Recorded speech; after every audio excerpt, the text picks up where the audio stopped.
Arteta! What a strike! What a screamer! Zola! And a fantastic goal! Arsenal back in it!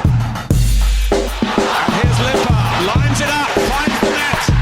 Arsenal in front. Like a man with an eye for an opportunity and an understanding of space, I wasn't sure there'd be anything to talk about in this podcast, but Mesut Ozil swooped in. This is the Arsenal Vision post-match podcast. My name is Elliot Smith. You can block me on Twitter at Yankee Gunner. He saw the space, the void of really interesting things to discuss. He saw an opportunity to create a chance, and he absolutely, as he once did in the pomp of his career, created that chance for us by potentially moving to Fenerbahce, and we will discuss that among everything else going on. It's going to be a news whip around. Today we'll talk about transfer rumors. We'll talk about Saliba quotes. We'll talk about ingoings and outcomings. Nope, that's wrong. Outgoings and incomings, that's it. That's the one. And we will certainly tell you how to have the smoothest privates in all the land. Here to discuss it with me is Paul. You can find him on Twitter. Pause my pants. Hello, Pause. Woo. And Tim, you can find him on Twitter. Hello, Tim. Hello there. Hey, so how are you guys doing? Paul, how's your life? How are things? Things good? God, you are terrible at this. God, you don't like me. I don't really care is the problem. I know I'm supposed to waffle now and ask you about. I just don't care at all. I don't care. But are you good? Good. Okay, Tim, how are you? How's the baby? Good. All good. Yes. She's just, well, my wife's just trying to put her to bed, but from what I can hear, that's not immediately successful. So last night, my 5-year-old got up and wanted my wife to come sleep in her bed. So my wife went to go sleep in her bed.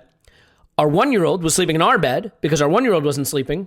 And I woke up in the middle of the night to the 1-year-old falling off our bed. So, I heard a thump and then crying, and I looked. I said, the baby's not in the bed. Where's the baby? And the baby was on the floor.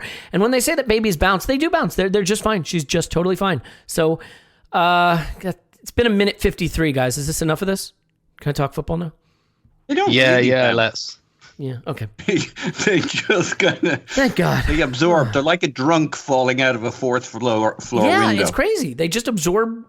I mean, they're built that way. God bless them. Yeah. Okay, we crossed the 2-minute mark of waffle, which means we can talk about football. Thank goodness.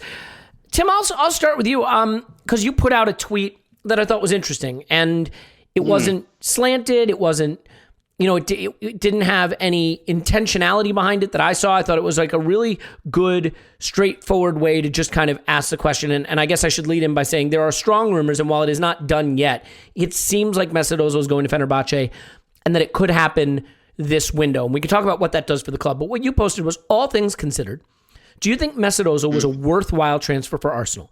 If you could have seen into the future at the time of his signing until today, would you still have done it? 9,456 votes counted. Now, to be fair, many of those votes are fraudulent.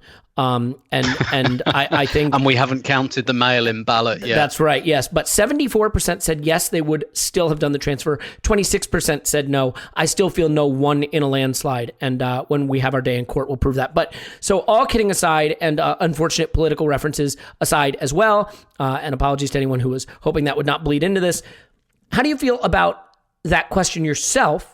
And the fact that overwhelmingly people would definitely have done the transfer again. Yeah, the reason I thought it was such an interesting question is because I genuinely I didn't think it would come out like 90% either way. Do you know what I mean? But I didn't really know how it would go. And obviously my personal Twitter following is not representative, I guess. So therefore it's only a sample. But I just thought it was a really interesting question. And obviously, like most of the people who responded, in the replies and not to the actual poll said, well, like, I think the absolute consensus position is yes, but I wouldn't have given him the new contract in 2018, which would absolutely be my position as well, albeit in hindsight. But what I was really interested in is basically have the last, let's say 2.5 years since Emery took over, has that been worth it for what he produced up to that point? And I've got to say, I thought, how's this going to go? I thought it might come out yes, but I didn't think it would come out yes by that much. I was thinking maybe 60-40, and I thought that was really interesting. And the other reason I thought it was a really interesting question to ask is because Ozil, for reasons we've gone into on a Patreon pod, which is still there, I think, if anyone wants to listen to it, which I thought was a really good and valuable discussion about what specifically it is about Mesut Ozil that just drives such strong opinions in people on kind of both sides. But it's difficult sometimes to see the wood for the trees in the Ozil discussion because we probably allow it to be dominated by I don't want to use the term extremists because I don't think it's really appropriate in this context because it doesn't really have much consequence, but by people who feel really strongly about it one way or another. And I was just thinking, I wonder where the actual line is here. And yeah, I think, was it 74% of people said that they'd go through with it. And the other reason I asked it is because I didn't really know myself. When I thought of the question, I thought, I don't really know the answer to this. I haven't decided in my own head and it's so difficult to divorce yourself from recency bias as well. But I have to say, a lot of the replies people came back with really convinced me that it probably was worthwhile for a number of reasons. And look, I understand there will be people listening to this going, of course it was worthwhile. What are you talking about? Which is kind of fine, but a lot of people just coming back with, do you actually remember what our team was like at that time? Completely devoid of creativity. Sound familiar? Lots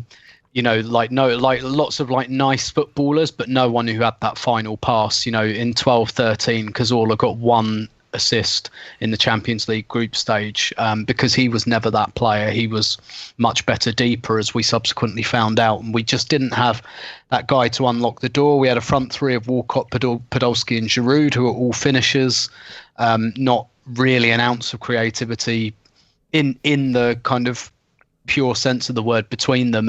And my view, and I remember writing something early that summer saying Arsenal's absolute priority must be a creative player this summer. And, ultimately we went out and got one of the best ones available, never mind one of the best ones available on the market. And I think, what was achieved, and obviously it's very difficult it's a bit like evaluating, the Arshavin signing. Like people say, oh, he got us top four. I don't think he did. Actually, I think I think Arsenal's form was on the upturn before he arrived, and actually a lot of his big contributions came after Arsenal were already, I think, home and hosed in fourth. But whereas with Ozil, it's different. How do you measure the kind of how much he lifted the club? How much he contributed to winning that FA Cup, or those FA Cups rather, particularly in 14 and 15, and breaking that trophy duck. In 2013-14 we finished fourth. Without Ozil we might not have. We also competed for the title in a way. I guess that year we were top until February-March, and so while that wasn't a perfect season, it was much better. Like, it looked like we were going up a level. And I think the thing is, ultimately, And sorry, I think the other reason I came down on the side of yes is given the way we've been spending money over the last 2.5 years, as much as Ozil's contract is a complete albatross, what else would we have done with it? Some honestly, other albatross. We could have found a different one. Exactly. We probably would have panic bought Higuain and he'd be sitting on that contract or something like that, So it's not like we'd have got close to the league title in the last couple of years, and I don't think we'd have spent the money much better. But I think the other thing is as well, you look at some of the cumulative effects as well. Does Ramsey become an elite attacking midfielder without Ozil there, and things like that? And does Sanchez come to the club a summer later without Ozil there? But I guess really the overriding, wherever you stand on the Ozil debate, the overriding emotion is regret, whether it's because you think he's a waster and we wasted all of our money on him, or you think he's a generational talent and we didn't get the best out of him, or whether possibly like me you're somewhere between those two stools and just kind of think that when we signed him it really felt like the start of something genuinely special, and that didn't really materialise in the way that we might have envisaged. And some of that is Ozil's fault, plenty of it is Arsenal's fault. Yeah, I mean, I think that there's no way to answer this question and to look at his time at Arsenal without deciding which period matters more, the period before the contract renewal or the period after. Because I think, in my view, the period before the contract renewal is sort of a resounding success, to the extent that a team that doesn't win titles and doesn't really, I mean, we competed for a title, to be fair, but to the extent that a team that doesn't win titles can be a resounding success when you're a club the size of Arsenal's. I mean, I think in the context of where we were, pre-new contract, he was a success for us. I do think, Paul, that also you have to look at the club at the time he arrived. I mean, just the moment of his signing felt so monumental, so momentous for a club that had lost all the Invincibles, then lost Cesc and Van Persie and Nasri and Adebayor and all these players on and on and on down the line. And just to sort of stop and plant a flag and say, nope, we're still relevant, we're still big. Here is the best playmaker in the world in the pomp of his career, World Cup winner, Real Madrid, really a critical piece of Real Madrid, not a fringe piece they didn't want. Now you can say, well, they clearly didn't want, but my point is simply, this was a colossal global superstar coming to Arsenal in his prime. And that had value, that had weight, and it was important, and it felt important at the time. And we pulled it off on a deadline day when the mood around the club was pretty damn somber. I mean, things were looking down. And so the simple fact of signing him became important. Now, I'm going to raise a point after you speak as to why I probably still regret having signed him, which will be typical, and you can probably guess at it. But I'm sure you will. Yeah, well, you can probably even guess what it is, because it's one very simple thing, and it's purely from the heart and not from the head. But in terms of balancing that pre-contract renewal period and post-contract renewal, let's set the post-contract renewal aside. Do you agree that essentially his signing and initial period was essentially a resounding success, or is that too strong? So I had really clear thoughts on this, and then I listened to Tim with great points all over the place, and he peed all over my semi-coherent. We don't kink shame here, Paul. So if that worked for you, that's fine. No. He mind. No, I can't say that. No, don't. He mind made love to my mind, and now the redundancy I'm department struggling of redundancy. to find out how I feel. I'm trying to find out how I feel about anything. He made a lot of good points. So here's where I think I was on it before I listened to Tim. My heart says yes. My head says I really don't know, because its sequence is important, but then you can't, the downside, the funk that came after the downturn with Mesut Ozil is also covers the period where Arsenal went into significant decline. We got Emery. That went tits up. Arteta almost went tits up, but here we are. We survived through to the January window, his window of evolutionary survival potentially. And the pall, the funk that comes with having the most expensive player in our history, potentially boosting the cost, the wages we had to pay Pierre-Emerick Aubameyang, who is not going to want to not be the most expensive player at the club, given the other one doesn't play. I mean, the consequences from the decline are massive for the club. And the thing I say to myself, well, if the sequence had been different, if the bad stuff was first and the good stuff was last, because there was a lot of good stuff, right? That was a lot of years till you could say maybe 2018-ish, which were great and they were fun. And Jesus Christ, we had a ball, right? Mm-hmm. And it was ups and downs. It wasn't all great, and he had his good games and his bad games. And during the great times, we still discussed about how he went missing in big games or blah, blah, blah. Like the club generally. I mean, that had been a problem before he arrived and continued to be one after he was there, yeah. Sure, but as a football fan, it was just great. It was really great having him. As you talked about, the excitement of the club when he came, the fact that it looked like we were finally going to go for it, as Tim I think said, getting Alexis, all the things that could happen because Ozil was here, all the belief was just bloody great, ups and downs, and yeah, we cried in our beer at times, but so what? That's football. It was fun. And it hasn't been that much fun in the last 2 and a bit years. And that funk, it reminds me of when you get fired from a job and it's terrible, but this lightness comes when you got like a bad situation off your back, and as long as you have somewhere to go on to afterwards, it's like, hey, that nearly did me a favor.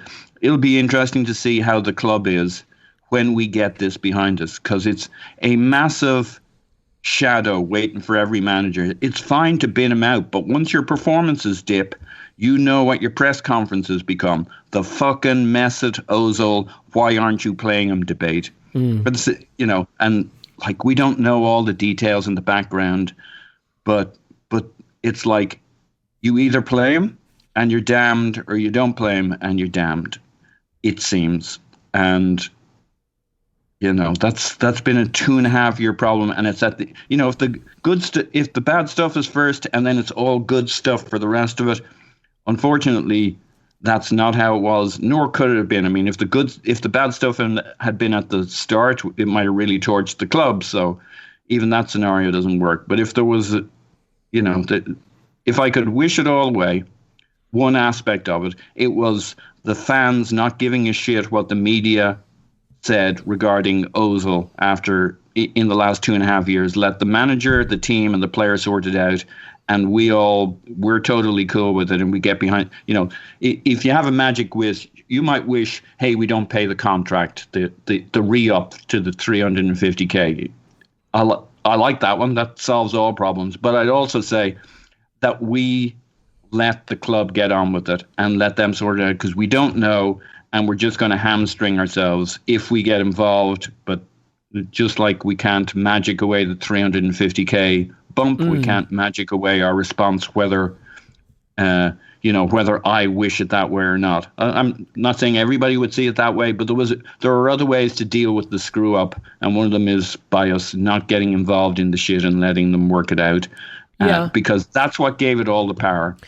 The gloom, the shadow. It's inevitable. There's nothing you can do about it. It had more power. Like, it had actual power, right? Because, like, there's an economic reality of having that much money invested in a player, even if the player's playing well, right? I mean, there's only so much to go around. There's only so much wage bill. If you let's say he was playing and just playing okay, it would still have been a colossal mistake.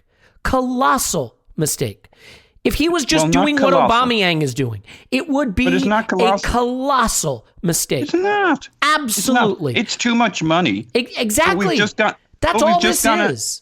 But we just went and offered the same money to Pierre-Emerick Aubameyang. Colossal mistake. As I was saying all summer, colossal they can't all be mistake. Colossal, or we'd be dead. We've got and we are dead. Look at our club.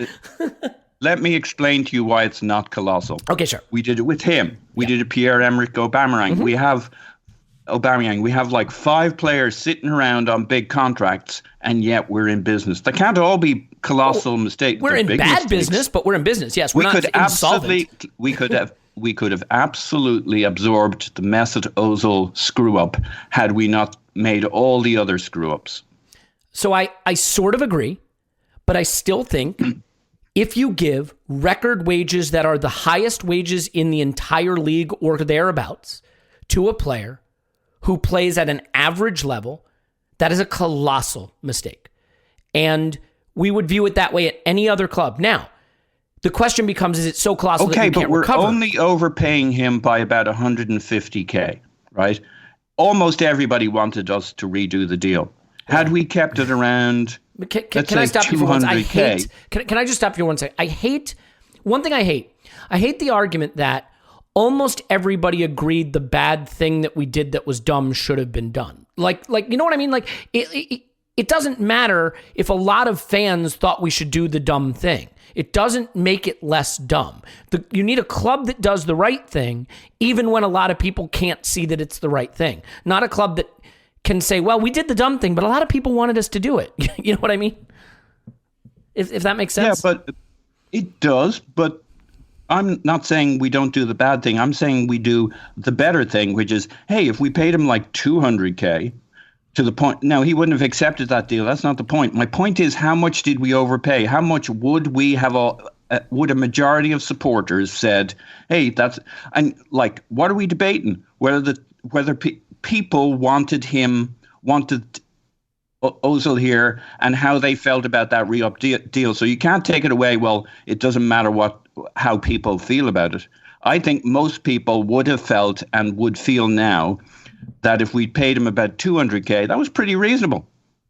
So we paid him about 150k too much. Now the club can afford 150k too much. We've got like 7 of those bastards sitting around right now.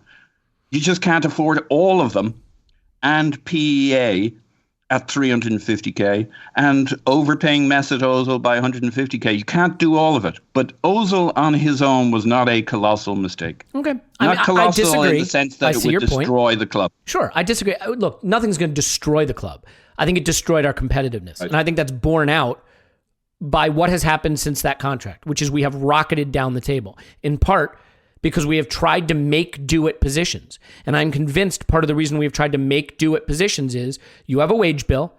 There's roughly an expectation of what that wage bill can be, both because of FFP reasons and there were some league cost control reasons, and also just your owner, not being willing to go beyond that. And if you have a certain amount of wages tied up in players that aren't helping you, it's less wages you can put into players that will help you. And when it's the most of your wages and they're not only not helping you, but they're not helping you at all, big problem. And to your point about would 200 grand a week have been okay for him? I still don't think yes. But while I agree that's closer to fair, it's kind of like saying Messi makes sense for us if he'll sign on 80K per week. Saying that doing something that we couldn't have done would make sense. I sort of agree with you, but I don't think it could have happened. Well, Tim, but before I get into the single biggest reason why I voted no here, the reason I voted no is because of the way you worded the question. Would you have done this again if every single thing happened exactly as it happened? And that, for me, includes managers not playing him. Because I think you can make an argument, at least, to Paul's point, if we were using him, even if he wasn't great, then he's helping.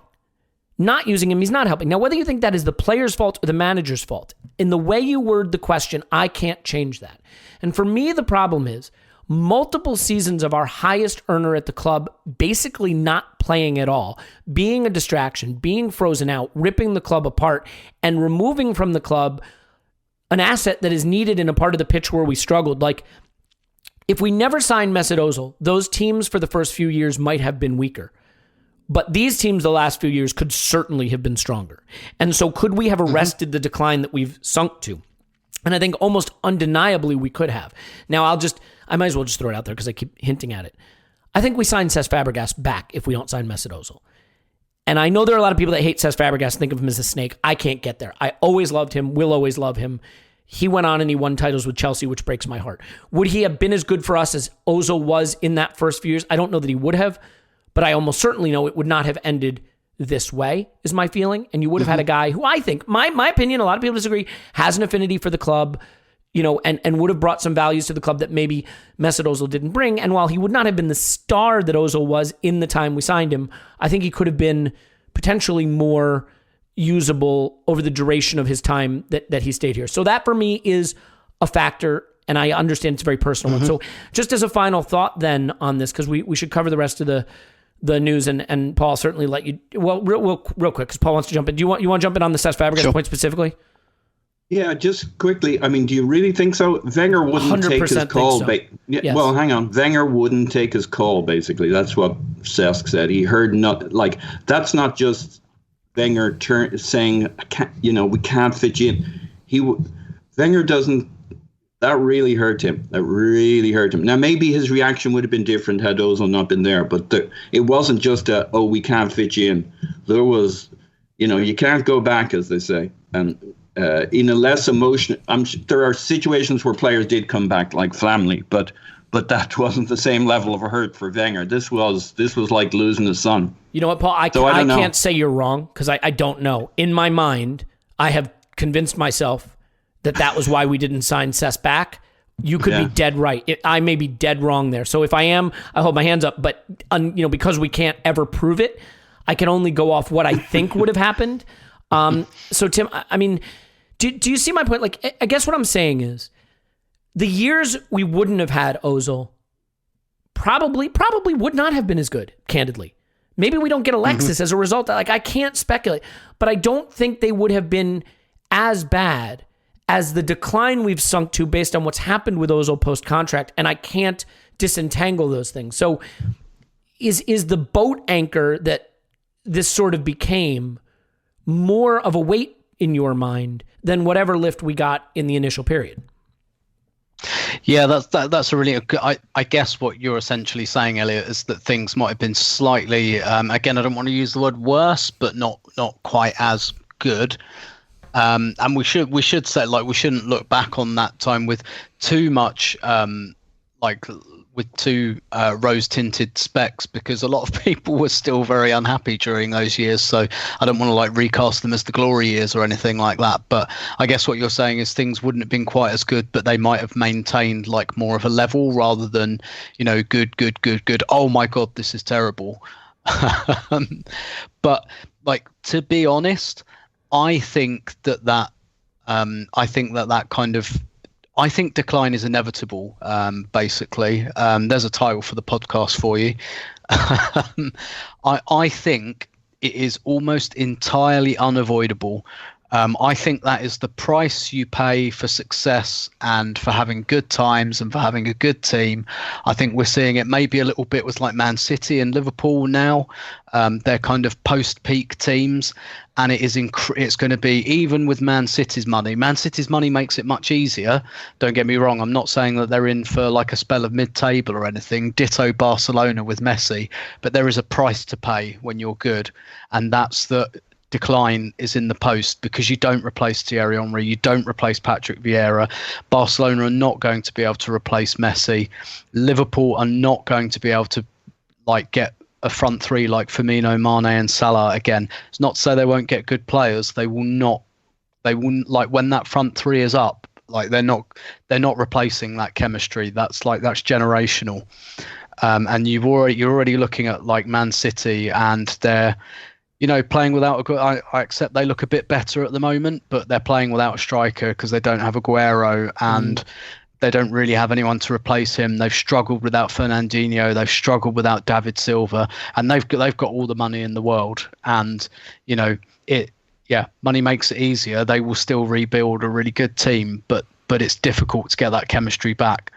And so, and look, the Arsenal of let's say 2010 to 2018 wasn't anywhere near that good, but I guess I'm talking more post Invincibles era.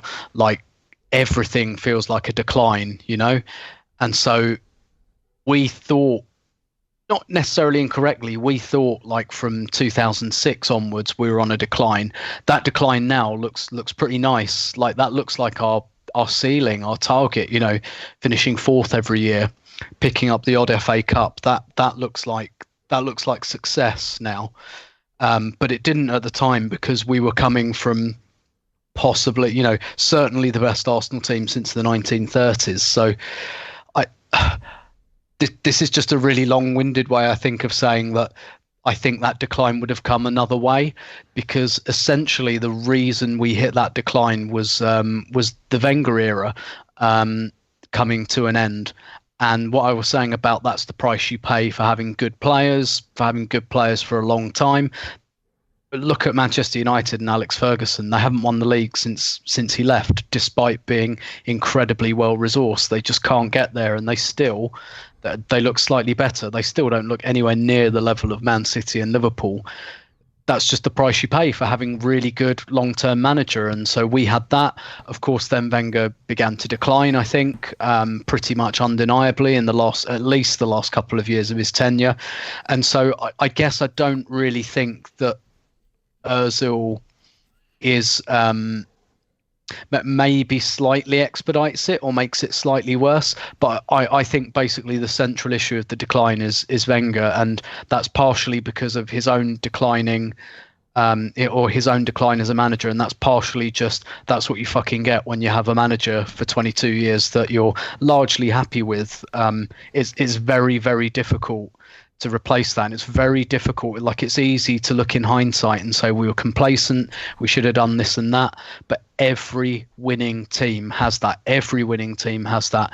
Pretty much nobody has like pretty much a perfect thing going and goes, do you know what? Let's change all of this. Like, just in case in 2 years it's not quite as good. It's just basically like decline is a process you have to go through when you're good. And so I don't really think Mesut Ozil's presence greatly influences that. I think maybe the issue of the manager, which I say non-pejoratively, of just having a long-term manager is the reason for that decline and the reason we fell behind the scenes and things like that. Yeah, I think that's all well said. And I don't really want to continue this conversation anymore because, like, again, it's 30 minutes and I feel like it could be 3 hours. And I think the best way I can resolve this, Tim, is just to say, if you loved watching Mesut Ozil at Arsenal, you are not alone. And if you loved it so much that you would never give back that experience, that is entirely understandable. And if you feel that he lifted the club at a time when it needed it, also entirely understandable. If I look at the holistic picture of what has happened subsequent to the contract renewal, and I don't assign blame. I don't assign it to Mesut Ozil that he's been frozen out. I don't assign it to the managers. I just say it was always, this is the only way it could have happened. If I look at it that way, then I have a hard time taking the totality of the situation and saying it made Arsenal Football Club better because our trajectory has gone to a place I don't think any of us could have foreseen how low it would go. Having said that, I'm sympathetic to the idea that had coaches just used Ozil, despite the flaws in his game, despite the inconsistencies in his performances, that we would be better than we have been. But I also don't know what was going on behind the scenes that made that feel untenable. So the best thing I can say is, as a Cesc Fabregas lover, I would have preferred to have had Cesc Fabregas at the club, but I realize that I'm in fantasy land there. As a Mesut Ozil appreciator, which I certainly am, I fully enjoyed the time he was at the club. And you know what's ironic, you guys? You know how you avoid these situations? People get so tired of me, and I understand why. I'm a very tedious individual. But the reason I like talking about squad building principles is if you adhere to them, you don't always protect yourself from mistakes, but you wind up more often than not being in total quagmires, right? Like, the best squad building principles would have said this contract for Mesut Ozil at that stage of his career was a mistake. Just like the $500,000 a week that United gave Alexis was a mistake. They have all the money in the world, and I'm sure if you asked any United fan, they'd say it was a calamitous mistake. If you just follow good squad building principles, you can usually avoid these kinds of quagmires. Because take a Pepe, for example. Pepe looks like a guy who's not going to work out at Arsenal. Maybe still. It doesn't feel like a quagmire. Why? He's young enough you can move him on. He's not on so much money that he can't be moved. We might take a bit of a loss, but if we have to get out of the situation, we can. So when you make moves that have exit plans, they don't become boat anchors to the club. So I would simply say, I enjoyed Ozil. He's a brilliant player who in his pomp could do things I have not seen many players ever do at Arsenal.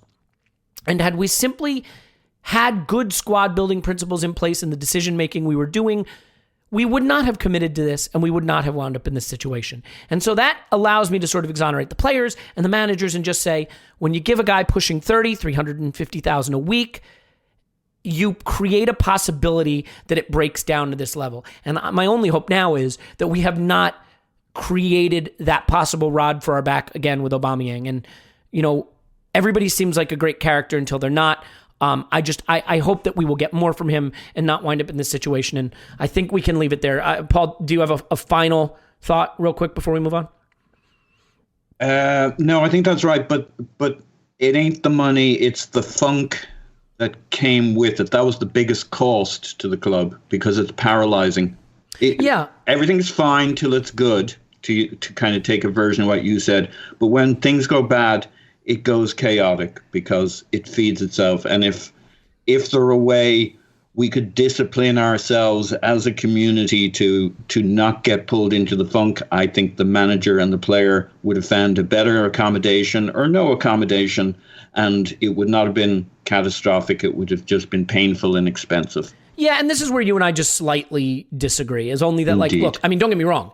It created a funk on Twitter. Right, I get that. But I mean, as it surrounds the club, The moment you buy a global superstar with more social media followers than the club and pay that man elite money at the level of the top earners in the entire league, that person's going to be in the spotlight with the media, with his fellow players, with the fan. You know what I mean? You can't hide a superstar.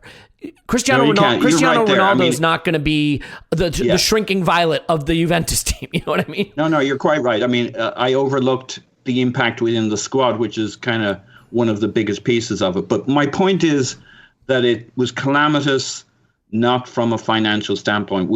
We've players that cost us 150k twiddling our thumbs, and that was, I think, if you'd included in Tim's message the idea that the statement, and we re-sign him at 200k instead of 350k, watch the number spike even higher, right?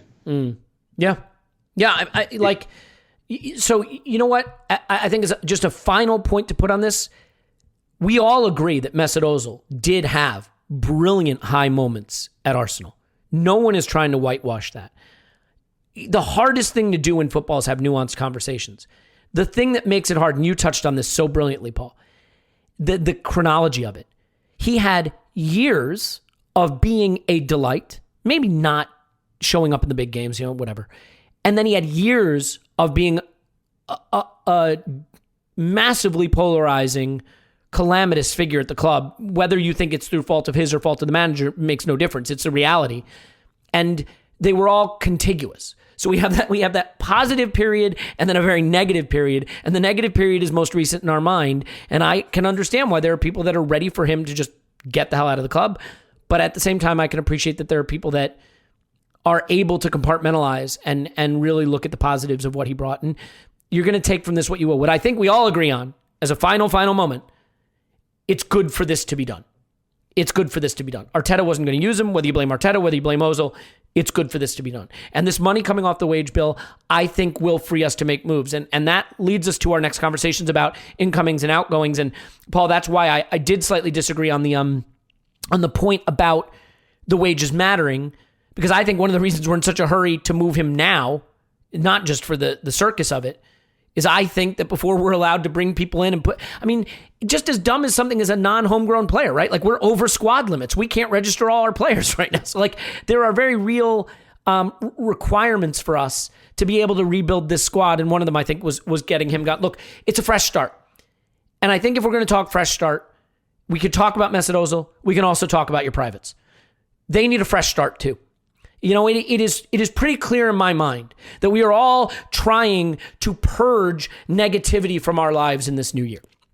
And there have already been some negative scenes, and we just got to push it behind us. And, maybe that negativity is all built up in all of the body hair. Maybe that's what it is. Maybe these negative ions attached to the hair on our body. And if we just shave it off, they will go. I mean, have you thought about that? Have you tried that? Admit it, you haven't tried that. You haven't thought about it. You know why? Because it's crazy. But it allows me to tell you about the lawnmower. The Lawnmower 3.0. I want to say thank you to the people that have sent me pictures of their lawnmower on social media, and especially thank them that they've sent me pictures of their lawnmower and not of them using it. Although, again, no kink shaming. And so, I'm certainly open to receiving those pictures if you want to send them, but certainly do not feel like you have to, because you don't. But yeah, the Lawnmower 3.0 is a tool created by Manscaped that is just fantastic. It's just really good quality. Has a long battery life. It works in the shower. It's wet dry. Has ceramic blades. And the thing is just purpose built to be the best body shaver you've ever had, period. Never tugs, nicks, scratches, cuts. Has an awesome little stand you put it in. It looks all science fiction-y and cool in there. Leave it in the shower for weeks. Since I've started doing this promotions, I still have not charged my lawnmower. And I use it every time I shower, which is at least once every 4 weeks. It's a joke. Mostly. Body hair, chest hair, privates, eyebrows, you name it. Comes with a guard. You can use it for everything. It seems like it's just the best built product I've had for this sort of thing, and I think you're going to love it. And look, we can get you 20% off and free shipping. You just go to manscaped.com, promo code ArsenalVision. If you go to manscaped.com, promo code ArsenalVision, get 20% off and free shipping. You get nice and smooth. These lockdowns will eventually end, and I said it before and I'll say it again. How fun would it be when the lockdowns are done to be able to run into the street and take your pants off and show everyone your nice, smooth privates? Now, to be fair, please check your local laws, because that that may land you in jail, where your smooth privates may be a benefit nonetheless. But you know what? Let's leave it there. Manscaped.com, promo code ArsenalVision, 20% off and free shipping. The thing is fantastic. Stop using an old rusty blade, because that's a bad idea. All right. Enough of that. Tim, is that enough of that? Would you say? I think so, yes. Quite enough? Quite enough of that? Quite enough. These are getting weirder. Have I told you about my homage to Highbury? The grass is resplendent. You know the Wembley grass, the way the grain goes back and forth? Yeah, I'll tell you more about it. You could do your favorite pitch designs, but let's not. Tim, let's get into some of the other rumor mill stuff, and I want to talk Saliba quickly, just because he was in the Nice team. I mean, he had sort of an uneven performance, to put it mildly. Depending on where you read the quotes, they're sort of being spun to deliver the most impact agenda-wise. But I think James Benj posted them, and he posted them exactly as he said it. So I'm just going to read those out, what he posted on his timeline. My first 6 months were difficult because I was coming from 6 months where I wasn't able to train because I was at home due to the pandemic and couldn't train outside, couldn't play. I arrived there as they were finishing the league season, so I was training alone. As soon as they came back from holidays, we quickly had the first friendly matches where I lacked rhythm and was a bit insufficient physically. The coach immediately told me that I was not ready. I would have at least liked to have a chance to rediscover my rhythm, but this is football. It's like that. Tim, do you see that as an acknowledgement? I mean, put on your agenda glasses. Are you going to take this as an acknowledgement that Arteta was right all along, he wasn't physically ready? Or do you see that as the player basically saying I was never given a chance, or somewhere between those two polar positions?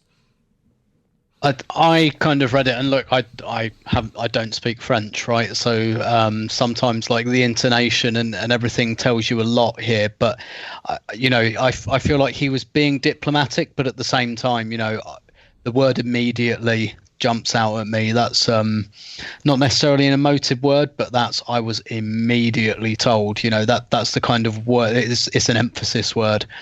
And I would have liked the chance to prove myself. I mean, that's really what jumps out at me. It doesn't necessarily make me think, oh my God, he's absolutely furious. I mean, he might be.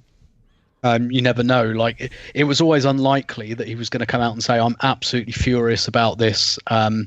Arsenal are amateurs and I hate Arteta. Like, that was never going to come out. So obviously you couch these things, but when you say those words, it's because you want them out there, and obviously he's couched it in a bit of diplomacy. But yeah, I like, the thing is, I listened to the Arscast today, and Amy Lawrence and Andrew were talking about this, and when you just set out the timeline of it all, would Saliba have signed up for that? Would he have signed up for, maybe going back on loan for a year, but ostensibly, like, having already lost a few months of last season due to injury, to then and because of the pandemic as well, and then immediately lose like the first half of this season as well. I mean, is it any wonder that he was a little bit rusty? And like, of course he was rusty. Like, he hadn't played for 6 months. So like, what were we expecting?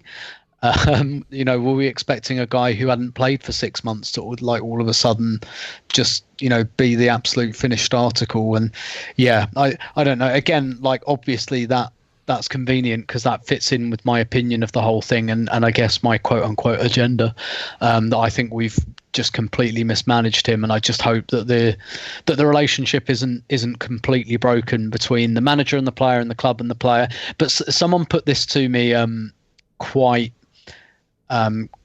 well today, that you might think that Saliba's got some impressing to do of Arteta, and we've brought in a young right-sided centre back today. Like, I know he's training with the under-23s, but therein could be like a bit of a message. But at the same time, like, you could spin it the other way and say, well, actually, Arteta's got to go some way to impress Saliba and regain his trust, because he might well have used, to kind of paraphrase an old expression, used a sledgehammer to crack a walnut here. And I basically, Saliba didn't say, no problem, all fine. Arteta was totally right from what I can see. Do you know what I mean? So that to me suggests he's not entirely happy. We just don't know how unhappy he is.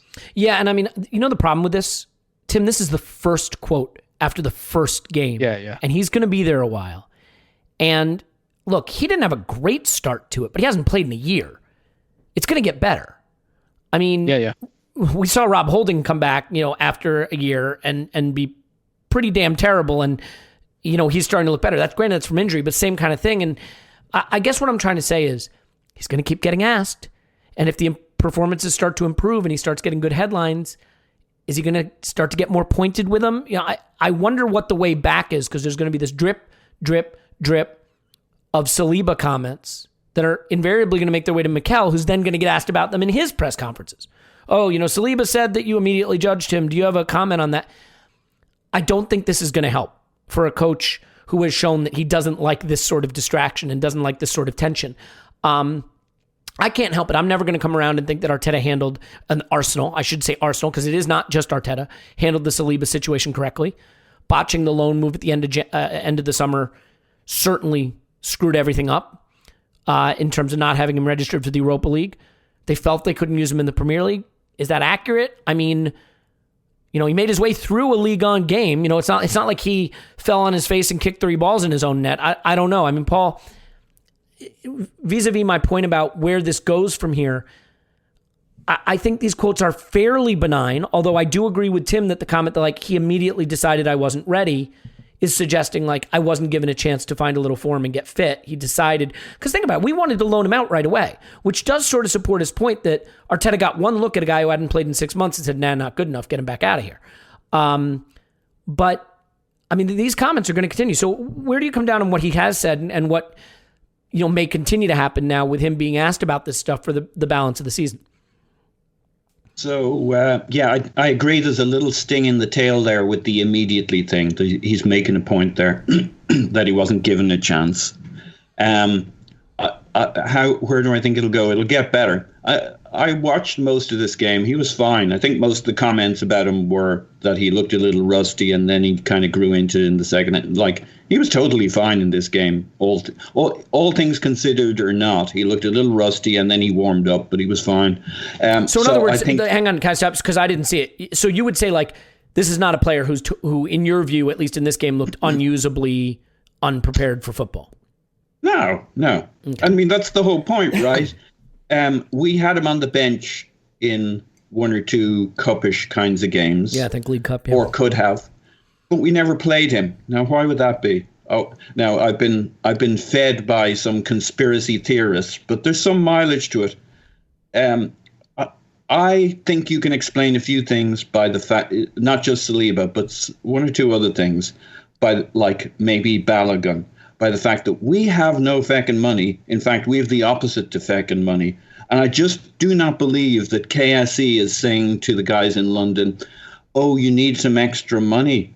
Oh, well, here you are then. Yeah, keep doing the other stuff you're doing, but here's the extra. I think the conversation goes like this. You want party? Okay, but you got to get this shit sorted out with your incomings and outgoings. And they didn't.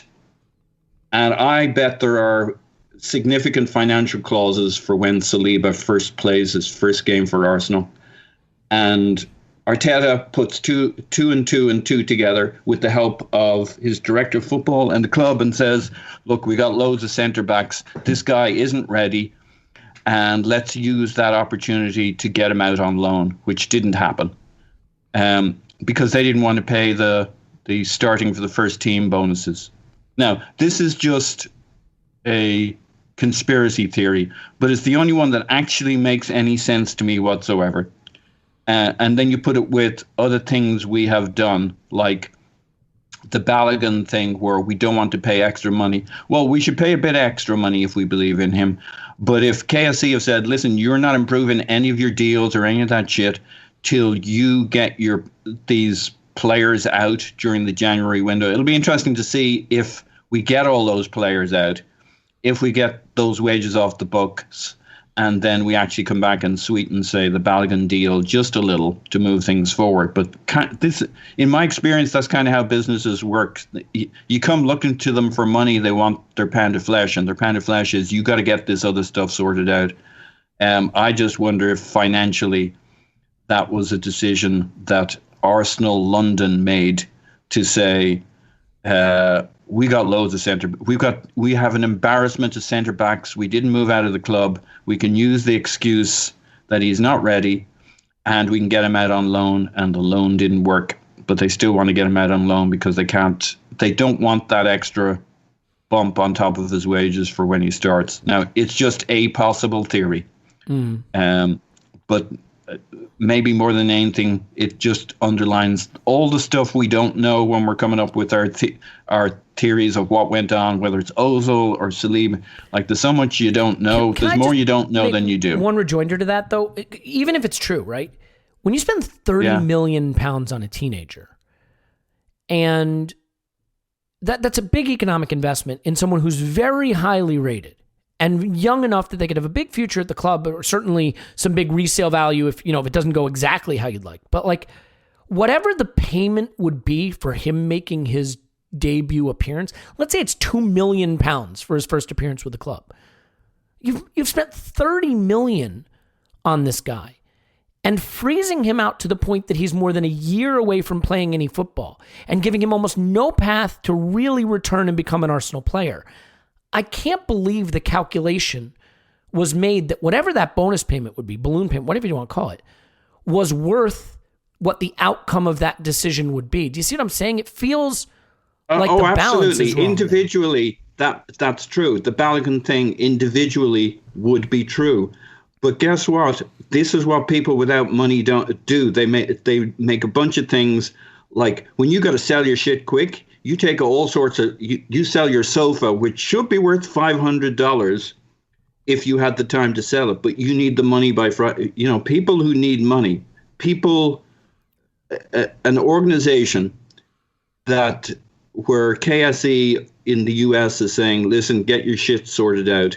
And everybody's saying, you phone them and ask them for some extra money. And, nobody wants to make that phone call. In the end, they'll say, listen, you manage your money.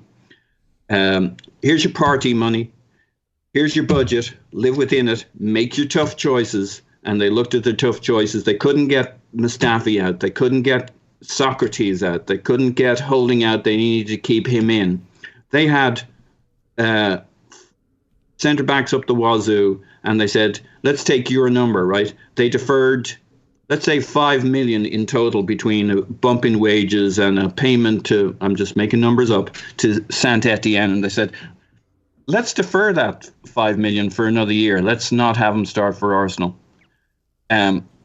It's just, look, if it's $5 million, Paul, then you've got my attention. I mean, I guess it just, what's or weird? 3 million or 4 million. Like, individually, it doesn't make sense.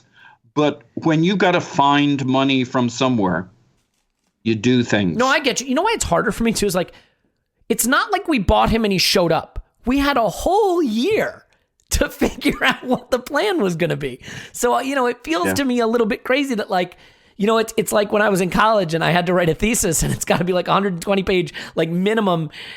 I can't really blame anybody else when I've known it all year and it's, March and I haven't written a page yet. It's like at some point you have to put in the work. We were such a mess in the summer. The whole bandwidth thing. Look at what we didn't get done. Well, Raul basically being kicked out of the club with very little warning. I get it. Let's not go back through that because there's a lot more. And quick clubs hits to get do through. have to work within a budget. I know we act like it's all loosey-goosey money or it's pocket. It comes out of somebody's. But they have budgets. They got to go back. Having asked for the party money, they got to go back and ask for even more money because they didn't get those other fuckers at the door. I think some of that turns into things that look like bad decisions. Yeah. Well, look, I mean, it'll play out.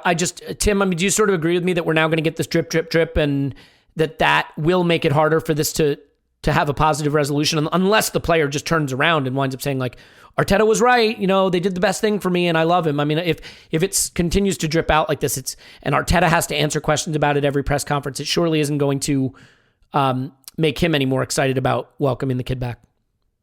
No, but to be honest, I think now the first game's happened, I don't see it happening that much more. Okay.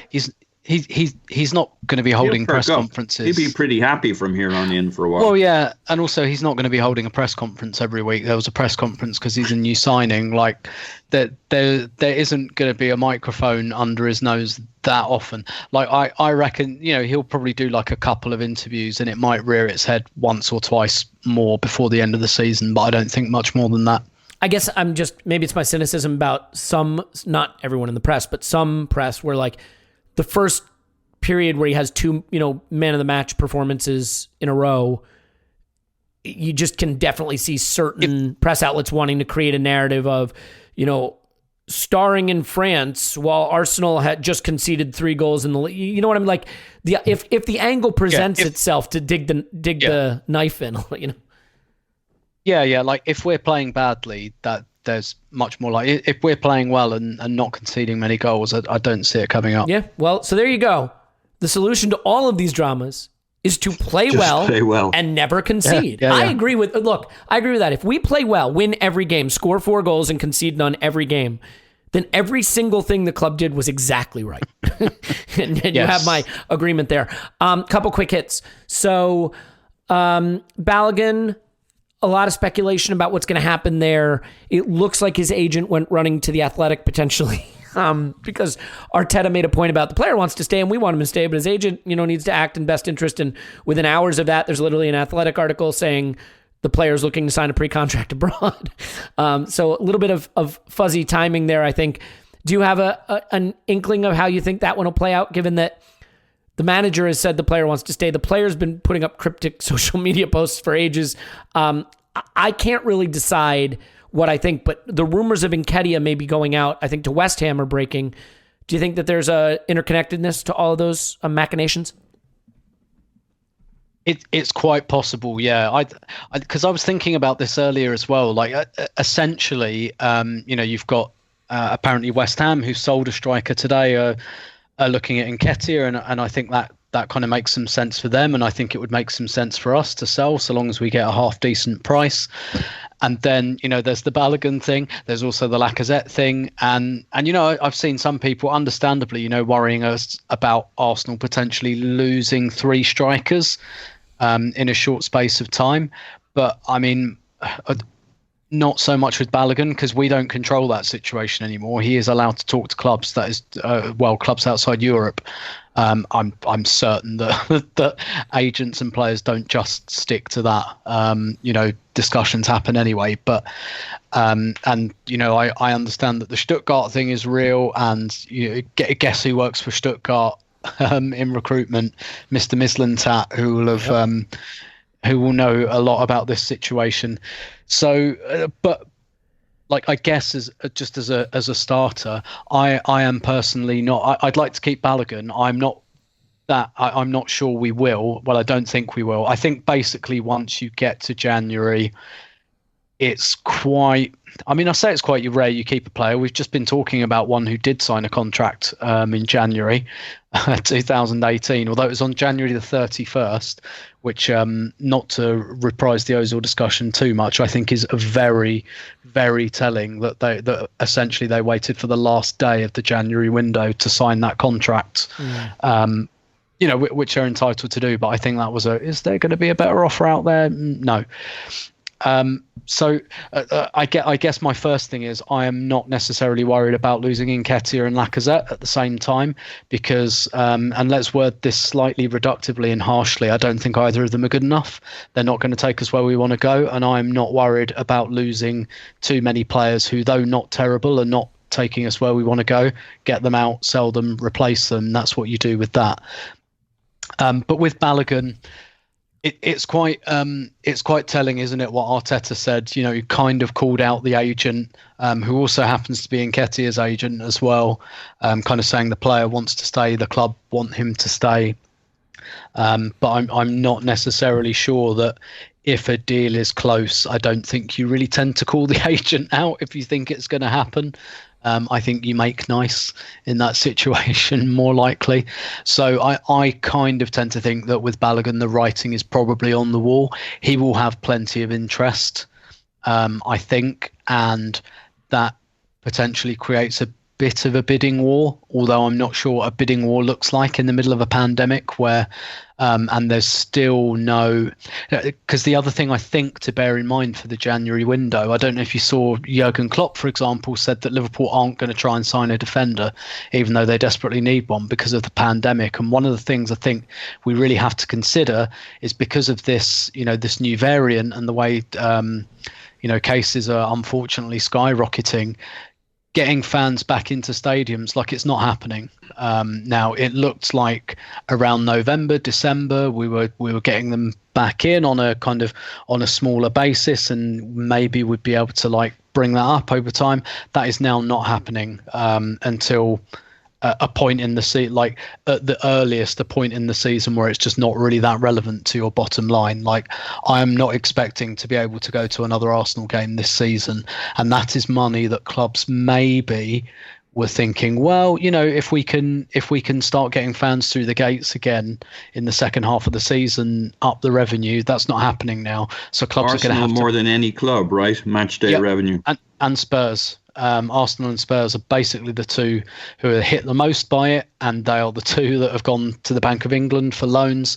So that's going to have an impact as well. That probably has an impact on how much we can and will offer a player like Balogun. And if there are other clubs interested, then it might not come down to just playing time. But then again, maybe if you were being maybe if you were thinking about it a bit too much, the fact that this Nketiah interest is coming out, maybe that's a way of saying, look, there's your path. Look, we're willing to kind of get rid of this guy. But again, they've got the same agent, so how likely is that really? So I think with Balogun, it looks like it's going towards an inevitable conclusion. But I think what will be really interesting and what will be a big tell is the team selection tomorrow, because I would expect Nketiah to start tomorrow and probably for Balogun to be on the bench. But if, let's say, Balogun starts and Nketiah doesn't, you can infer from that there is still hope with the Balogun contract and that Nketiah is probably on the way out. If Nketiah doesn't start, I think that will start some rumours that maybe they're looking to get rid. So I think tomorrow's team selection is going to be a real tell with some of these things, and particularly with Balogun. Basically, whatever happens with Balogun's level of involvement tomorrow, you can make an inference either way. If he's not involved, goner. If he's on the bench, and maybe if he starts, you can probably say that Arsenal still hold some hope. I certainly would say that if Nketiah starts, he's not being sold. I realize we have a first-time coach, and so sometimes you don't always get how this works, but he's a smart guy. The rumors are that we want $30 million for Nketiah. If we get $30 million for Nketiah, Edu is on my nice list for a long time, okay? That'd be up there with the $40 million, and I guess it didn't wind up being 40, but around there for Iwobi. But, if Nketiah is starting when you think you might get $30 million for the guy from West Ham, I mean, that seems like bad move. I would definitely say that if Nketiah... And if we get, to your point, if we get $30 million for Nketiah and then let Balogun go, we're nuts. I'm still fine with that. I'm still fine with that. If you said to me, Balogun's leaving regardless, now make a decision about Nketiah. If I have a $30 million bid for Nketiah, it doesn't matter what happens with Balogun, I'm selling him. You wouldn't take the $30 million for Nketiah? I think I'm saying something different. Yeah, sorry. No, I take the $30 million for Nketiah. I'm just saying, if we let Balogun go and it's just us chatting, right? Yeah, but we don't want him to go, right? We don't have a choice. I'm confused because you see what I'm saying, right? I'm pretty sure we want Balogun to stay. He holds all the cards at this point. Well, we could offer him more. Yeah, okay. Yeah, that's very simple. Yeah, that's true, actually. We could just match his wage demands and then he'd stay. Good point. All right. That's fair. Yeah. And my other thought is, let's see where we're at the end of this window, because we may just be in a holding pattern where we're we would like to offer you more money. Not as much as you're asking, but we'd like to. We just got to get rid of these bums. That's harsh, but okay. not Nketiah, but these other bums, right? They got millions and millions and millions of quids about to be freed up here. All the quids. They may not be able to afford Balogun at the start of this window. They may be able to afford a little bump up at the end of the window if Eddie goes. But my point was, like, if you can get 30 million or 20 for Eddie, it really makes you think about letting Balogun go. Yeah. Well, I guess, look, I mean, there's a couple other things that could be happening here. I mean, there's talk about a Lacazette contract. I don't think he's going to get one. I think Arteta has to say we'll review it, because what's he going to say? We're not giving that bum a contract. Like, I couldn't be more pleased with the way his form is turning around, and I think he's playing in a formation and a setup that suits him better now. Great. But as we've discussed, squad building principles, don't make mistakes that you can see coming, so we won't do that, I hope. Some outgoings. I mean, could Mustafi go? Maybe. Socrates gone. Kolasinac is gone already. Ozil could be going. Like, there could be a pretty decent clear out on the way here, which makes room for other players to not only come in, but then come into our Premier League team.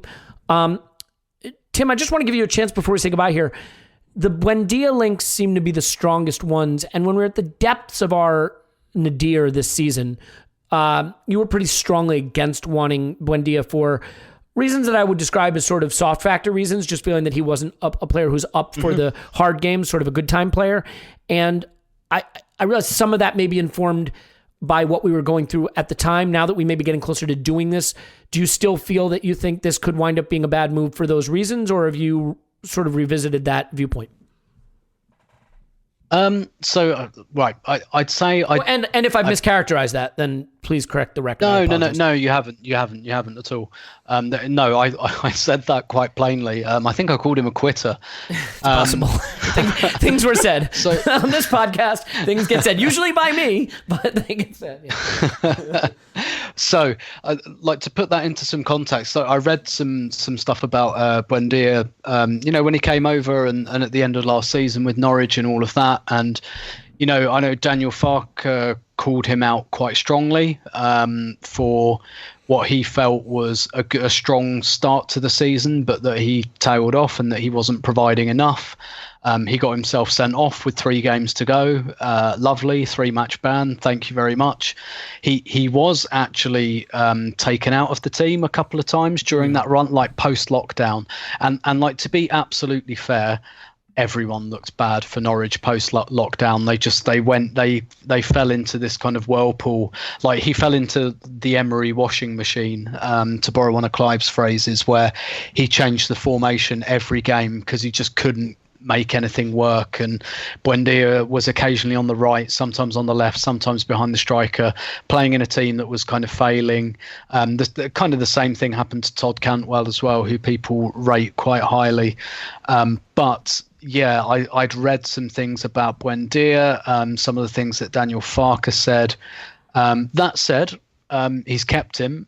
He's doing very well this season in the Championship. And I guess I know, like, the Championship is a level down, but it's still difficult for a creative player to be very creative in the Championship. It's a difficult league, particularly I think for that type of player. So I don't doubt the player's talent at all. Purely on ability, I think, right profile, right age. We spoke about Kieran Tierney, right, about signing players for whom Arsenal is a step up and somewhere they're happy to be. You'd probably get that with Buendia, and therefore maybe you wouldn't get the kind of sod it, we've already been relegated, I might as well just have a 3-match ban and go on holiday early type thing. I mean, maybe you don't get that in a team like Arsenal, where you'd think, no, I have to really fight for my place, and hopefully we wouldn't be relegated with 3 games to go, so maybe the circumstances would be different. But like, honestly, yes, I'd still have that concern. But at the same time, I acknowledge that I'm not a world expert on Buendia or the way his mind works, and I might have mischaracterized him. So I'm not massively, enormously against this move. Should it come off, I do have that concern. But, as with any signing, I'm totally happy to just see how it pans out. Does it influence you at all, knowing that we potentially have someone to push him a bit in Smith Rowe and someone we want to bring through in Smith Rowe, such that it's not like it has to work with Buendia. He's the only chance we have. You know what I mean? Yeah. And so the other thing is as well, with kind of South American players, like let's say that it's a bit of a flop. You can sell him back to Argentina relatively easily if the conditions are right. I also think the other, I guess the one thing that does attract me about the move is that Buendia can play wide as well. So you can play Buendia and Smith Rowe. And I would be totally for that. I think having two creative players, yes, please. That is absolutely fine with me. I still consider like Saka as that kind of secondary creator, but Buendia can play 10, left, right, great. Like it, a bit like Willian then. Stop it. Yeah. But I do think, and you asked me this question about Smith Rowe, right? About how do we strike that balance between protecting him but not taking away his minutes? And I said, buy a creative player that can play 10 and can play wide, and then you can swap them, within the same tactical apparatus. So you could start one wide and one at number 10, but in reality they can do lots of swapping over. So I like the profile of player. I don't love some of the things I've seen and read. In terms of, I guess you'd broadly characterize it as attitude, but I'd be more than happy to. Like, I certainly won't stand on the hilltops and say this is a terrible signing on that basis. It would be a concern in the back of my mind, but I'd wait and see what materializes. Yeah, fair enough. Paul, do you want to just... Seems like a climb down to me, Elliot. By Tim. He's covering his bases, which, believe me, I am sympathetic to that. Yeah, go ahead. He should at least have the decency to apologize to Buendia's sister after what he said about her. Yeah, oh yeah. That's a joke, by the way. Anybody who missed a podcast in the past, nothing was said about any sister he has, imaginary or otherwise. So, Paul, just quickly, Buendia, want him? Yeah, I'd love him. I mean, I don't know a huge amount about him. I really want this player I know nothing about. Bring him on. Yeah, but no. When has that ever failed? I do, like the bit I've seen, I think he'd be great. He'd be kind of right where we're at. I mean, I can't believe they'll sell him and at a price we'll pay. So I don't believe it, but I think he'd be really good. Fair enough. The bit I know about him. And the attitude thing, I mean, there's a lot of extenuating circumstances, right? So I guess I'm not too... Tim hasn't put me off too much on that stuff. I think it'd probably, like, if he's a really dodgy character, so be it. But I think a lot of players might have struggled in those circumstances. And, not everybody has to be a leader. We've got plenty of leaders already. Oh, gosh, yeah. If there's one thing Arsenal has, we're awash in leadership. Tim, last thought. Newcastle in the FA Cup. You could certainly debate whether the FA Cup should be going forward for pandemic-based reasons. I think it was something like 113 positive COVID tests from the EFL clubs this week, and certainly different standard by which the bubble is upheld. Now, you could say the same thing about European competition. But that's another story. But it is going forward, as far as I can tell. In your end, we're playing a Premier League opponent, so certainly a different risk factor. And there's also the question of whether there's really inter-team transmission. Right, when you play each other outside on a pitch, is it past between players? So all those things complicate that conversation. Rather than going there just quickly, you're Arteta, 3-game win streak, found a little bit of form, now down to playing, roughly once a week. I mean, I think we have a late midweek game. Do we have a Thursday game coming up? Thursday, yeah. So you still have time. Which would you prefer he does, and which do you think he'll do? Err on the side of caution and heavily rotate for the FA Cup, or try to keep the good form, good feeling going and pick largely the Premier League team that has seen our form turn around? So I would rotate and I would play, because I was looking at what a team might look like if you rotate, for example. And so why don't I just run through the team that I would probably pick? And I love that idea. Please do. Yeah. So I think he'll pick Leno. In fact, who plays in goal might be interesting, whether he goes with Runarsson. I think he'll stick with Leno. I think you'll see a back four of Cedric, David Luiz, and then possibly Gabriel. But if not Gabriel, you might get Mustafi again, and then Maitland-Niles at left back. And then you can have a midfield two of El Neni and probably Partey to play 60 minutes. Ahead of them, I think you'd have Joe Willock in the kind of number 10 position, Willian and Pepe either side of him, and then up front, probably Nketiah, unless we really are on the verge of selling him. If not, then that would be interesting, because that would kind of be between Lacazette and Aubameyang, unless you want to give Martinelli a game there. And I could be convinced in pretty much all of those cases, to be honest. So that's what to me a rotated team would look like, and that to me is a team that can beat Newcastle. And I think the Newcastle team will be rotated as well. They've been chopping and changing their team a lot in recent weeks. They've got guys who haven't played for 5 or 6 games who've lost their places. I think I've said this before, but I think your ideal draw in the third round of the FA Cup, if you're looking purely at progression, because usually in normal times I'd be looking for a good away day, but obviously that's not on the cards. But you either want a team who are bottom of the Premier League or top of the Championship, because they won't take it seriously. And this year in particular, with at time of recording, Aston Villa are about to play Liverpool, and Villa have agreed to put their under-23s out, basically because they don't really want a bar of the FA Cup, and they're playing Liverpool, and because it's the COVID season and they can maybe see some postponements stacking up, they've gone, fuck it, we'll play it, we'll lose. They're basically throwing it. And I think a lot of the teams near the bottom, particularly with this congested fixture list, will do that even more than ever. So I've probably put the massive kiss of death on that. But I think Newcastle at home is pretty much ideal for what you want for a team who are not in good form, not in good shape, and probably don't really care about the competition. So I think that team should be more than enough. It also... Look, we're going to need Willian. Whether we like it or not, we're going to need Nicola Pepe. Whatever happens to Joe Willock, we're going to need David Luiz. We might even need Cedric. Heaven forbid. We're going to need these players. They need games. We cannot just play that 11 that have played the last few games in perpetuity. And this is a really good chance to say to Pepe and Willian, right, you're playing today, you shouldn't be playing today, basically, is the kind of speech I'd give them. Go out and prove that in the next round you'll be on the bench, you'll be one of the guys who's rested or rotated, because you're not part of the cup team. And it would be a good opportunity for both of them to say, right, okay, I've probably lost my place here. And I've definitely lost form and momentum. So this is a good chance to get it back at home to a fairly poor team. So that's what I would do. And I think that's what Mikel Arteta's going to do. And I think that would make a lot of sense. Makes sense to me. Paul, your final thoughts are to agree or disagree with Tim?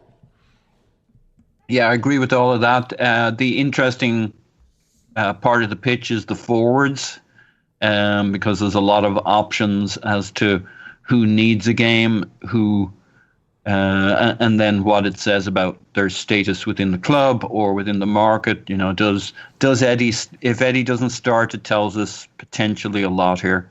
I think there's a good chance that, the one thing I'd say about the Balogun topic and this game is I almost wouldn't expect him to start under any circumstance. I think the only scenario is that he's on the bench. And so I actually think it might be quite hard to tell what's going on with Balogun, depending on what's, or rather based on this game, because I think the most likely scenario is under any scenario, unless he's totally fallen out with the club, that he's on the bench and he plays about 30 minutes, whether we want him or we're not quite sure whether there'll be something happening or things are going well. I think it'll still look something a lot like Balogun comes on for 30 minutes, but who plays the 60 minutes is the question. But we could play Martinelli or give Pepe or somebody new. Willian can play every position. Maybe he goes in as a striker, or we do something a little funky like that. So yeah. Anyway, the front three will be the interesting one to watch for all sorts of reasons. Yeah, and I would only add to that it seems like a pretty straightforward opportunity to get Saliba his first minutes. So we'll see if he does that. Let's leave it there. We can't afford it. No, we can't. We're skint. I love the funny thing is that you're like, Paul. This is not a dig, but I love how you're like, we can't afford to play Saliba. because we will trigger some amount of payments. But the $8 billion a year we pay Ozil is certainly not holding us back. No problem there. I like it. I like being able to view the world. You really want to have that conversation all over again? No, I don't. Paul's on Twitter. Pause my pants thing. Pause. Woohoo! Tim's on Twitter. Roberto. Thanks, Tim. My pleasure as always. Clive will be back on the next one, I imagine, and certainly on the Instant Reaction pod this weekend. Some combination of our motley crew will be here. This week was a busy one on Patreon. If you wanted to join there, we have Dominic's video, 22 minutes breaking down the West Brom performance. We have 7 a.m. kickoff, Tim and Scott doing an analytics pod. We have Clive handling the transfer rumors, all of them, in a transfer rumor roundup. And we had an absolutely great guest, David Hartrick, the Opta in-ground analyst for Huddersfield, talking to us about Emil Smith-Rowe's time at Huddersfield, along with the usual crew discussing him as well. So just a really fun week of stuff that we got to do thanks to the games not coming thick and fast. They will start coming thick and fast again, as they always do. I want to thank Arsenal. I want to thank Arsenal Editor, thank you, who we've partnered with to support a fan-run business. We're trying to do a bit more of that. Hat tip to Arsblog for thinking about that. So Arsenal Editor has some awesome Arsenal designs, and you can buy them right from our website, and it all goes right to him, to Nils, who's great. You can go to arsenalvisionpodcast.com/shop and shop for all the Arsenal Editor stuff, and he's really great and a good follow as well. So thanks to everybody. Thanks to you guys. Thanks to everybody hanging in there. What an interesting season. Still so much to argue about, and that's really what makes it fun, is the arguing, I think it's fair to say.